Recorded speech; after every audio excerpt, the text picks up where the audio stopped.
सबसे पहले हम यहाँ पर उपस्थित सभी अध्यापकों को स्वागत प्रणाम है हमारी तरफ से।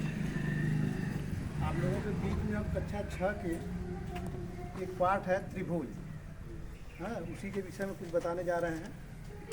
तो पहले त्रिभुज का परिभाषा क्या होता है, तो बच्चे जो है पहले त्रिभुज की परिभाषा जाने के पहले उसके पूर्व ज्ञान पर कक्षा 5 में क्या होगा, रेखाखंड, किरण और रेखा। अगर कक्षा 5 के बच्चों को अगर सही ढंग से बताया नहीं गया होगा रेखाखंड, तो वो त्रिभुज की परिभाषा नहीं बता पाएंगे। तो देखिए पहले रेखाखंड है क्या। रेखाखंड में दो अंत बिंदु होता है। रेखाखंड में दो अंत बिंदु मतलब निश्चित पॉइंट होता है।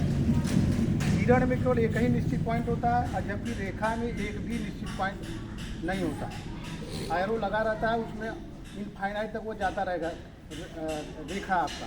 किरण में एक पॉइंट जो है, प्रारंभिक पॉइंट जो है फिक्स रहता है, निश्चित रहता है, और जबकि एक साइड में वो इनफाइनाइट तक जाता रहेगा। लेकिन रेखाखंड में क्या है, इसका दोनों पॉइंट फिक्स होता है, निश्चित होता है।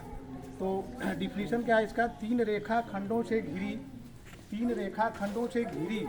बंद आकृति, तीन रेखाखंडों से घिरी बंद आकृति को त्रिभुज कहते हैं। और तीन रेखाखंडों से घिरी बंद आकृति को त्रिभुज कहते हैं। त्रिभुज में होता क्या है, बच्चों को आराम से दिखाइए।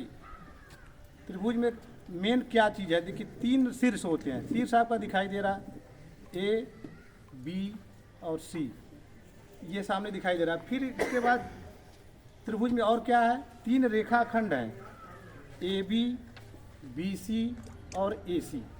हाँ, ये भी बता देना है बच्चों को कि रेखाखंड में आप ए बी बोलो या बी ए बोलो, क्योंकि इसमें डायरेक्शन नहीं है, इसमें डायरेक्शन नहीं है। आप ए बी बोल सकते हैं, बी ए भी बोल सकते हैं, बी सी को बी सी बोल सकते हैं, सी बी बोल सकते हैं, ए सी को ए सी बोल सकते हैं, सी ए बोल सकते हैं। तो त्रिभुज में तीन शीर्ष हो गए, तीन भुजाएं हो गई यानी रेखाखंड हो गए, और तीन और चीज़ है, तीन कोण हैं, कोण ए, कोण बी, कोण सी। इसको जो है आप तीनों नाम से सेट कर सकते हैं। जैसे इसको आप इस तरह भी बोल सकते हैं, कोण बी ए सी। जिस कोण को बोलना है आपको उसको बीच में रखिए, कोण बी ए सी आर, कोण सी ए बी, दो हो गया। और एक सिंपल एक ही नाम से कोण ए है। फिर अब इसी प्रकार से कोण ए बी सी आर, कोण सी बी ए आर, कोण बी। फिर थर्ड एंगल कोण सी है, को angle A C B or B, angle B C A or, angle C. तो इसके कुछ गुण हो गए। और फिर आप इसके प्रकार देखिए, त्रिभुज के प्रकार।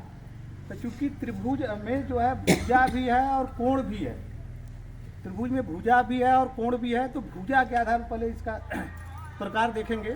तो भुजा के आधार पर त्रिभुज तीन प्रकार के होते हैं। कौन कौन है, समबाहु त्रिभुज, समद्विबाहु त्रिभुज, विषमबाहु त्रिभुज। अब समबाहु त्रिभुज किसे कहते हैं, बस उसी शब्द में ही उसका परिभाषा विराजमान है। समबाहु त्रिभुज, सम माने बराबर, बाहु माने भुजा, त्रिभुज माने तीन, भुजा वाला। तो जिस त्रिभुज की तीनों भुजाएं सम माने समान हो, जिस त्रिभुज की तीनों भुजाएं समान हो, समबाहु त्रिभुज कहलाता है। दूसरे नंबर पर है समद्विबाहु त्रिभुज।